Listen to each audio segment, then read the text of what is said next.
Hi friends. பாலாற்றில் இருக்கக்கூடிய ஒரு அங்காள பரமேஸ்வரி அம்மன் கோவில் போகிற வழியில் இந்த கோவிலை பார்த்தோம். அதான் இந்த கோவில் அப்படியே உங்களுக்கும் காட்டலான்னு. வேலூரில் இருக்கக்கூடிய வள்ளிமலை, அந்த வள்ளிமலையில் இருக்கக்கூடிய வள்ளி குகையும் ஜெயினர் குகையும் பார்த்தோம். அந்த வீடியோவோட லிங்க்கு டிஸ்கிரிப்ஷனில் கொடுக்குறேன், பாருங்கள். வள்ளி மலையிலிருந்து அடுத்ததான் நாங்கள் போகலான்னு பிளான் பண்ணது ரத்னகிரி முருகன் கோவிலுக்கு தான். ஆனால் இடையில் எதிர்பாராத விதமாக இந்த கோவிலை பார்த்தோம். அவ்வளோ அழகாக இருந்துச்சு. பாலாத்தில் ஒரு அற்புதமான அங்காளம்மன் கோவில். கூகுள் மேப்பில் காடஸ் காளி டெம்பிள் அப்படின்னு போட்டிங்கன்னா எக்ஸாக்டான அந்த லொக்கேஷன் உங்களுக்கு வந்துடும். இல்லைனாலும் நான் இந்த கோவிலுடைய லொக்கேஷனை டிஸ்கிரிப்ஷனில் கொடுக்குறேன், பாருங்கள். பாலாற்றில் தண்ணி இல்லாத சமயத்தில் இந்த கோவில் எவ்வளோ அழகாக இருக்குன்னு பாருங்கள். மழைக்காலங்களில் தண்ணி நிரம்பி வழியும் பொழுது இந்த கோவில் அப்படியே தண்ணியில் இருக்குங்க. அதுவும் இன்னும் ரொம்ப அழகாக இருக்குது பார்க்குறதுக்கு. அங்காளம்மன் கோவில்.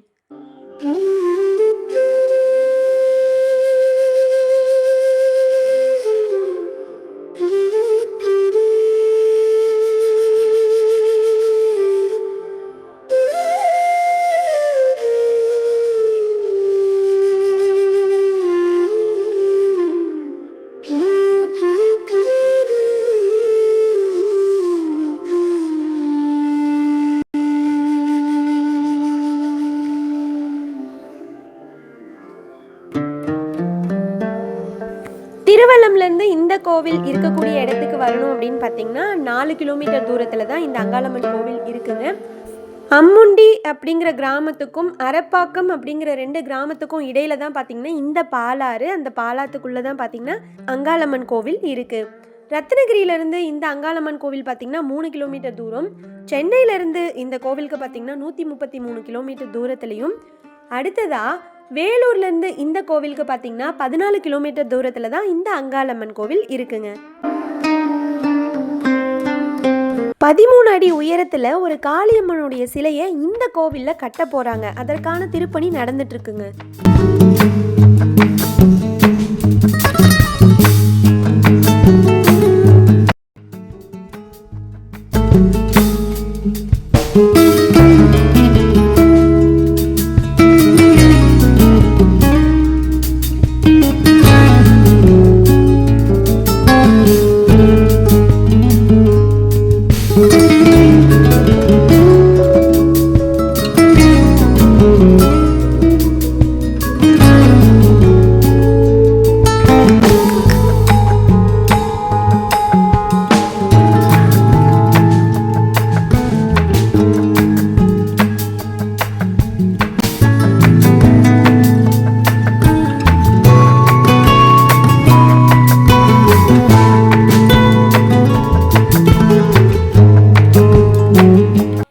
பார்வதி தேவியுடைய ஒரு அம்சம்தான் இந்த அங்காளம்மன்.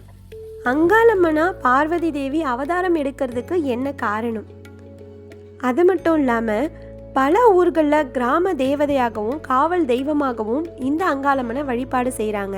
சப்த கன்னியர்களில் ஒருத்தராகவும் இந்த அங்காளம்மன் இருக்காங்க. அங்காளம்மனுக்கு நிறைய பெயர்கள் இருக்குங்க. தாண்டேஸ்வரி, பெரியாயி, பேச்சாயி, அங்காள பரமேஸ்வரி, அங்காள ஈஸ்வரி, அங்காள தேவி அப்படின்னு சொல்லிட்டு இந்த அங்காளம்மனுக்கு நிறைய பெயர்களும் இருக்குது.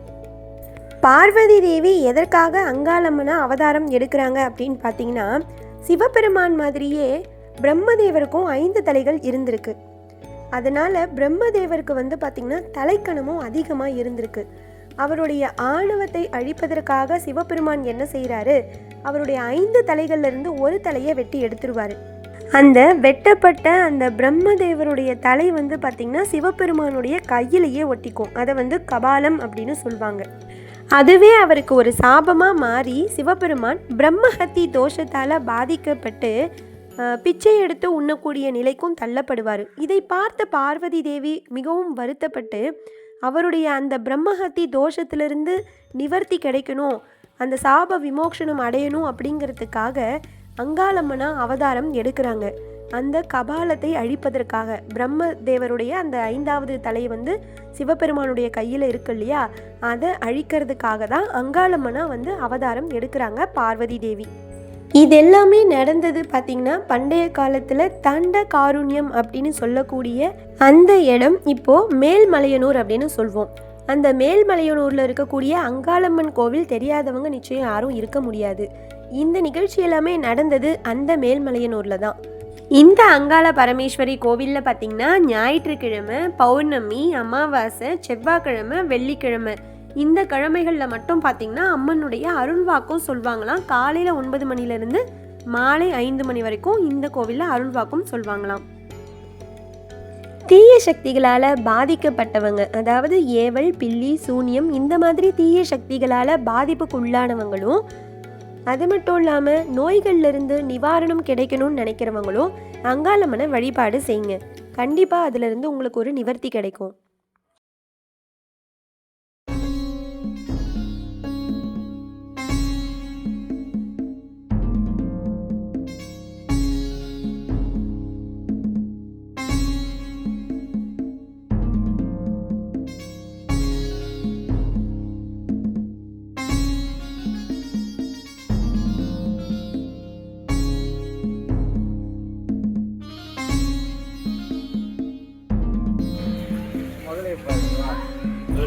வாய் தந்து மூடுது தண்ணியில. என்னது ஏதோ வாய் தந்து மூடுது. முதல்ல வாயா? ஆமா வாயா, ஜூம் பண்ணி பாரு. என்னது என்னது தெரியல. என்னதுங்க அது தெரியலையே, என்னன்னு தெரியல. இதெல்லாம் ஆழமா இருக்கும்.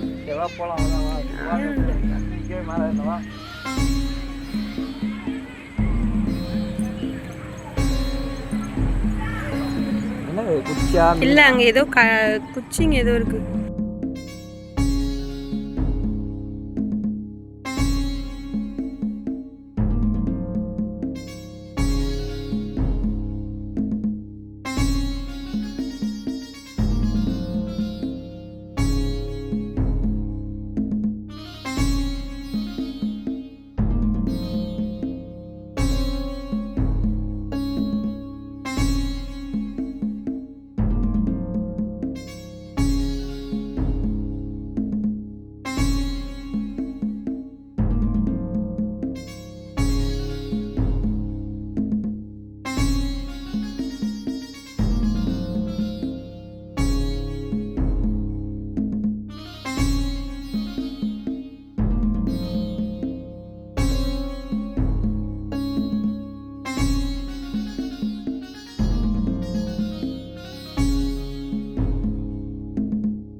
ஓகே ஃப்ரெண்ட்ஸ், அடுத்ததாக நம்ம உலகத்திலேயே 3வது உயரமான முருகன் சிலை இருக்கக்கூடிய தீர்த்தகிரி கோவிலுக்கு தான் போக போகிறோம். அதனால் இந்த சேனலை மறக்காமல் சப்ஸ்கிரைப் பண்ணி வச்சுக்கோங்க. இந்த வீடியோ ஒரு லைக் பண்ணிடுங்க. இந்த மாதிரி வேலூரில், ராணிப்பேட்டையில் வேறு ஏதாவது பார்க்க வேண்டிய கோவில்கள் இருந்தால் கமெண்ட்டில் சொல்லுங்கள். அடுத்ததாக நம்ம தீர்த்தகிரியில் பார்க்கலாம். தேங்க்யூ.